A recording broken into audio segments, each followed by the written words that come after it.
வாழ்க, குருவே துணை, குரு அடி போற்றி. இப்போ பார்த்தீங்கன்னா 2025 தமிழ் வருட பிறப்பில் பார்த்தீங்கன்னா 12வது மாதம் கடைசி மாதமான பங்குனி மாதத்திற்கு என்ன விதமான பலாபலன்கள் ஒவ்வொரு ராசிக்கும் இருக்குது அப்படிங்கிறத நம்ம விரிவாக தெளிவாக பார்க்க இருக்கிறோம். அந்த வகையில் பங்குனி மாதம் அப்படின்னு எடுத்துக்கிட்டோம்னா பங்குனி உத்திரம் அப்படிங்கிறது மிக சிறப்புமிக்க பண்டிகையாக இருக்குது. அது மட்டும் இல்லாமல் இந்த பங்குனி மாதத்தில் 7 சுப முகூர்த்தங்கள் வருது. பங்குனி மாதத்தில் தான் பார்த்தீங்கன்னா கிராமப்புற திருவிழாக்கள் தொடங்கக்கூடிய ஒரு காலகட்டமாக இருக்குது.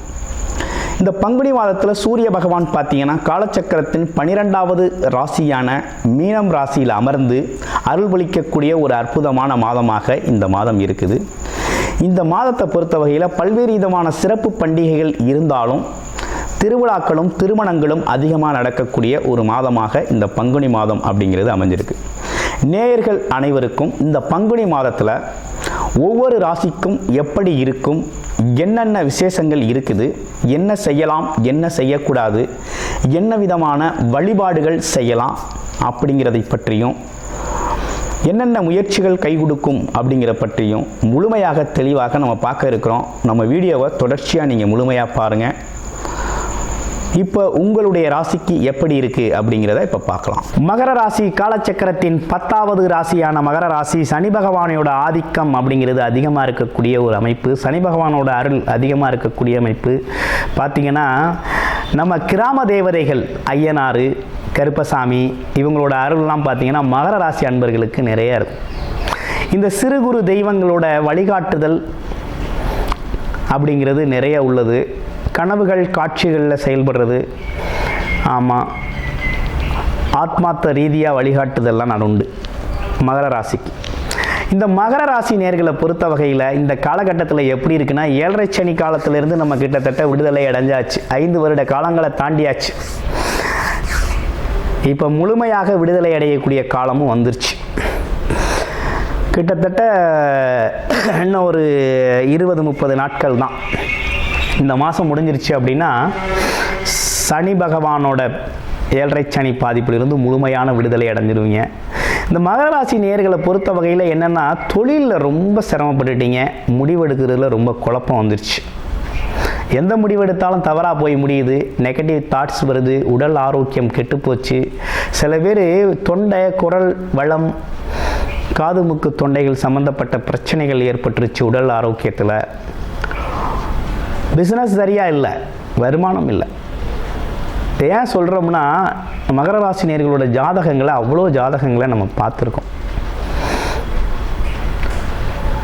இந்த மாதிரி விஷயங்களால் ரொம்ப பாதிக்கப்பட்டு போயிட்டீங்க. அதுவும் குறிப்பாக அந்த சனி பகவானோட விஷயத்தால் பாதிக்கப்பட்டிருக்கீங்க. அந்த விஷயங்கள் எல்லாமே இப்போ என்னென்னா அந்த தடையாக இருந்த விஷயங்கள் எல்லாமே அகலப்போகுது. அப்போ என்னென்னா வேலை தொழில் சம்பந்தப்பட்ட விஷயத்தில் உயர்வு கிடைக்க போகுது. மகர ராசியை பொறுத்த வகையில் வேலை, தொழில், உத்தியோகம் இதெல்லாம் தொழில்நுட்பத்தோடு செயல்படக்கூடியவங்க. அதுலேயும் குறிப்பாக ஒரு தொழிலை செய்யணும் அப்படின்னா அந்த தொழில் நுணுக்கத்தை நீங்கள் கற்றுக்கிட்டு அந்த தொழில் நுணுக்கத்தோடு தான் செயல்படுவீங்க. எடுத்ததுலேருந்தே வெற்றி வாய்ப்புகளை சூடக்கூடியவர்களாக இருப்பீங்க. அந்த தொழில் யுக்தி அப்படிங்கிறது நல்லாயிருக்கும். அந்த திறன் அப்படிங்கிறது நல்லாயிருக்கும். தாக்குப்பிடிக்க திறன் கூட. அதுலேயும் எப்படின்னா எந்த தொழில் வேலையாக இருந்தாலும் தாக்குப்பிடிக்கும் திறன் கூட, அதை சமாளிக்கும் திறன் கூட, ஆமாம், அதில் மதிநுட்பமாக செயல்படுறது அப்படிங்கிறது ரொம்ப அருமையாக செயல்படக்கூடியவங்க மகர ராசி அன்பர்கள். இந்த மகர ராசி அன்பர்களுக்கு இந்த காலகட்டத்தில் நல்ல ஒரு முன்னேற்றமான வாய்ப்புகள் இனிமேல் காத்துக்கிட்டு இருக்கு. நல்லாவும் இருக்குது. ஆமாம், ரொம்ப அற்புதமான வாய்ப்புகள் உங்களுக்கு அமையப்போகுது. உங்கள் வார்த்தைகள் சொல்வாக்கு செல்வாக்காக போகுது. இவ்வளோ நாளாக நீங்கள் பார்த்தீங்கன்னா பேசின பேச்சுக்கு அவ்வளவு மதிப்பு கிடைக்கல. ஆமாம், இனிமேல் மதிப்பு அதிகரிக்க போகுது. கணவன் மனைவி ஒற்றுமை அதிகரிக்க போகுது. நண்பர்கள் உறவுகள் ஒத்துழைப்பு கிடைக்க போகுது. தொழில் பிஸ்னஸில் மிகப்பெரிய முன்னேற்றத்தை காண போகிறீங்க. மிகப்பெரிய செல்வாக்கு அப்படிங்கிறது அடைய போகிறீங்க. இழந்த கௌரவம், அந்தஸ்து, புகழ் அனைத்தும் மீட்டு கொடுக்கக்கூடிய நல்ல காலகட்டமாக வர்ற காலகட்டங்கள் அமைய இருக்குது. இப்போ என்னன்னு கேட்டிங்கன்னா ஒரே மாதத்தில் 4 கிரகங்கள் 3ஆம் இடத்துல அமர்ந்திருக்குது. அது என்னென்ன கிரகம் அப்படின்னு பார்த்தோம்னா புதன், சுக்கிரன், அதே நேரத்தில் ராகு சூரியன், புதன் யார் 9, 10 யார் சுக்கிரன். தர்ம கர்மாதிபதி யோகம் அப்படிங்கிறது எங்கே அமைக்குது? 3ஆம் இடத்துல வந்து இருக்குது. உங்களுக்கு தர்மமும் கர்மமும் செய்யக்கூடியவங்க 3ஆம் இடத்துல வந்து அமர்ந்திருக்காங்க. அது மட்டும் இல்லாமல் சூரியன் 8க்குடைய சூரியன் அப்படிங்கிறதும் அமர்ந்திருக்குது. இது என்ன விதமான விஷயத்தை குறிக்குது அப்படின்னா, இந்த காலகட்டத்தில் நீங்கள் தொழில், அதாவது இடமாற்றம் சம்பந்தப்பட்டு வேலை, தொழில் சார்ந்த இடமாற்றம், பயணம் அப்படிங்கிறத அதிகமாக விரும்பக்கூடிய வகையில் அமைஞ்சிருக்கு. குறிப்பாக கோயில் குளங்கள் நிறைய போக வேண்டியிருக்கு. தர்ம காரியங்களில் ஈடுபட வேண்டிய காலகட்டமாக இருக்குது. தான தர்மங்களில் ஈடுபட வேண்டிய காலகட்டமாக இருக்குது. இன்னொரு பக்கம் என்னென்னு கேட்டிங்கன்னா, தொழில் சார்ந்த வளர்ச்சிக்காக, அது சார்ந்த முன்னேற்றத்திற்காக பல்வேறு விதமான இடமாற்றங்களில் இது சார்ந்த விஷயங்களை சேகரிக்க வேண்டிய அவசியம் இருக்குது. அடுத்த கட்டத்துக்கான முயற்சி, அடுத்த கட்டத்துக்கான திட்டம் அப்படிங்கலாம் செய்ய வேண்டிய அவசியம் இருக்குது.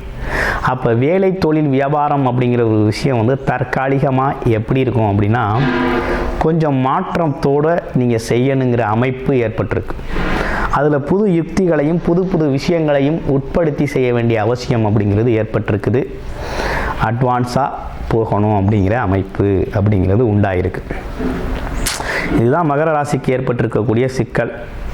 அடுத்து என்னன்னு கேட்டிங்கன்னா, தர்ம சிந்தனையோடு செயல்படணும், தான தர்மங்களை செய்யணுங்கிறது கட்டாயமாக இருக்குது. இந்த மாதத்தில் கூடுமானவரையும் குலதெய்வ கோயிலுக்கு போயிட்டு வாங்க. அடுத்து கருப்பர் ஆலயங்கள், ஐயனார் ஆலயங்களுக்கெல்லாம் போயிட்டு வாங்க, ரொம்ப நல்லது. ஓகேங்களா? அடுத்து பார்க்கோம்னா, நாளுக்குடையவன் 6ல் இருக்கார். இடம், பூமி, வீடு சம்பந்தப்பட்ட விஷயங்கள், கடன் வாங்குறது செய்கிறதெல்லாம் கொஞ்சம் தவிர்த்துக்கங்க. ஆமாம், ஏன்னா அந்த மாதிரி கடன் வாங்கி செய்யலாம் அப்படிங்கிற ஒரு அமைப்பு மனதில் தோன்றும். தவிர்த்துக்கிறது நல்லது. சரி, வேலை வாய்ப்பெல்லாம் நல்லா இருக்கா அப்படின்னா, கண்டிப்பாக வேலை இல்லாதவங்களுக்கு உறுதியாக வேலை கிடைக்கும். வேலைகள் நல்லாயிருக்கும். வேற என்ன சிறப்புகள் இருக்குது அப்படின்னா, இந்த 9ஆம் இடத்துல இருக்க கேது அப்படிங்கிறது ஆஞ்சநேயர் வழிபாட்டை குறிச்சிக்கிட்டே இருக்குது. அது மட்டும் இல்லாமல் விநாயகர் வழிபாடு அப்படிங்கிறதும் ரொம்ப முக்கியமாக இருக்குது. அப்போ உங்களை பொறுத்த வகையில் ராகு கேது பெயர்ச்சி வரையும் நீங்கள் பார்த்தீங்கன்னா ஆன்மீக ஈடுபாட்டோடு செயல்படணும் அப்படிங்கிறது ரொம்ப முக்கியம். மகர ராசி அன்பர்கள், மகர ராசியை பொறுத்த வகையில் இந்த காலகட்டத்தில் பார்த்தீங்கன்னா முயற்சிகள் அனைத்து முயற்சிகளையும் செய்ய வேண்டிய காலகட்டம். இதற்கான அறுவடையும் இந்த மாதத்தோட 15 தேதிகளுக்கு பிறகு அதற்கான விஷயங்கள் அனைத்தும் படிப்படியாக நடக்க ஆரம்பிக்கக்கூடிய நல்ல அமைப்பு உருவாகிருக்கு. சரி, இப்போ குழந்தைகள் படிப்பு, கல்வி நிலைகள்லாம் எப்படி இருக்குது அப்படின்னா ரொம்ப நல்லா இருக்குது. போட்டித் தேர்வுகளில் வெற்றி பெறக்கூடிய ஒரு அமைப்பு. இன்னொன்று, அறிவு வெளிப்படுத்தக்கூடிய ஒரு நல்ல காலகட்டமாக இருக்குது. உடல் ஆரோக்கியத்தை எப்படி இருக்குது அப்படின்னா, உடல் ஆரோக்கியத்தை பொறுத்த வகையில் நல்ல முன்னேற்றம் ஏற்பட்டிருக்கு. மகர ராசி அன்பர்களுக்கு உடல் ஆரோக்கியத்தில் நல்ல முன்னேற்றம் இந்த காலத்தில் உருவாயிருக்கு. ரைட்டு. அடுத்து வேற அப்படின்னா, உங்களோட ராசியில் இருக்கக்கூடிய நட்சத்திரங்களுக்கு என்ன பலன் அப்படின்னு பார்க்க போகிறோம். அடுத்து உத்திராடம் நட்சத்திரம். உத்திராடம் நட்சத்திரம் எப்படி இருக்க போகுது அப்படின்னா, இந்த முட்டுக்கட்டையாக தடையாக இருந்த விஷயங்கள்லாம் தகர்த்தெறியக்கூடிய காலகட்டமாக இருக்குது. வண்டி வாகன பயணங்கள் அப்படிங்கிறது, சிறு குறு பயணங்கள் இந்த காலத்தில் ஏற்படும். அவசரம் இல்லாமல் பொறுமையாக செயல்படுறது நல்லது. அடுத்து திருவோண நட்சத்திரம். திருவோண நட்சத்திரத்தை பொறுத்த வகையில் பார்த்தீங்கன்னா, எதையாவது சாதிக்கணும், எதையாவது செய்யணும் அப்படின்னு திட்டமிடுறது மட்டும் இல்லாமல் ஒரு குழப்பமும் இருக்கும். எந்த தொழில் செய்யலாம், எதில் லாபம் இருக்கும், எது நல்லா வருமானம் வரும் அப்படிங்கிற ஒரு குழப்பமான போக்கு அப்படிங்கிறதும் உண்டு. எவ்வளவு குழப்பம் இருந்தாலும் ரொம்ப டீசெண்டாக அந்த வேலையை செய்கிறது அப்படிங்கிறது திருவோண நட்சத்திரத்துக்கு உண்டு. திருவோண நட்சத்திரம் அப்படிங்கிறதே ஒரு நல்ல நட்சத்திரம் தான். அது மட்டும் இல்லாமல் அது வந்து பார்த்திங்கனாக்க மனநிலையை எப்போதுமே கொஞ்சம் சீராக அழகாக வச்சுக்கக்கூடிய ஒரு நட்சத்திரம். எதுக்கும் அஞ்சாமல், எதை பற்றியும் குழப்பிக்காமல் ஒரு நிலையான தன்மையை கொடுக்கக்கூடிய ஒரு அமைப்பு. சரி, இவங்க இந்த காலத்தில் என்ன செய்யலாம் அப்படின்னு பார்க்கையில், இந்த திருவோண நட்சத்திரக்காரர்கள் இந்த காலகட்டத்தை பொறுத்த வகையில் வெளிநாடு வெளியூர் போகணும் அப்படின்னா தாராளமாக அந்த காலத்தை பயன்படுத்தி வெளிநாடு வெளியூர் வேலைக்காக தொழிலுக்காக போகலாம், நல்லா இருக்கும். அதை விட்டால் கொஞ்சம் வயசானவங்க ஆன்மீக பயணங்களுக்கு ரொம்ப அருமையாக இருக்கும். அப்பாவோட உறவுகள் சொந்தங்கள் சம்பந்தப்பட்ட விஷயங்கள்லாம் அந்த காலத்தில் ஒரு ஒற்றுமை ஏற்படுது. அடுத்து அவிட்டம் நட்சத்திரம். அவிட்டம் நட்சத்திரத்தை பொறுத்த வகையில் கொஞ்சம் சுறுசுறுப்பாக சுருக்குன்னு இருக்கக்கூடிய ஆளுங்க. எப்படின்னா எடுத்தோம்னா அந்த வேலையை டக்குன்னு முடிச்சிடணும், அவ்வளவு வேகம் இருக்கும். பேச்சிலையும் அவ்வளவு வேகாமல் இருக்கும், ஒரு நேர்த்தி இருக்கும், ஒரு கண்டிப்பு இருக்கும். ஒரு கண்டிப்பான ஒரு பேச்சு, கட்டன் சேட்டான ஒரு பேச்சு, அதுலேயும் ஒரு நேர்த்தியான வேலை, தொழில் நுணுக்கம் உள்ள ஒரு அமைப்பு, இதெல்லாம் இருக்கும். இவங்க தொழில் செய்கிறத தான் நிறைய விரும்புவாங்க, யாருக்கிட்டையும் வேலை செய்கிறதுக்கு இவங்க விருப்பப்பட மாட்டாங்க. அடிமை வேலை, அடிமை ஜீவனம் அப்படிங்கிறது இவங்களுக்கு அதிகமாக விருப்பம் இல்லாது. சொந்தமாக தொழில் செய்யணும், முன்னேறணும், அதில் நல்ல வருமானத்தை பார்க்கணுங்கிற அமைப்பு கொண்ட நட்சத்திரமாக இருக்குது.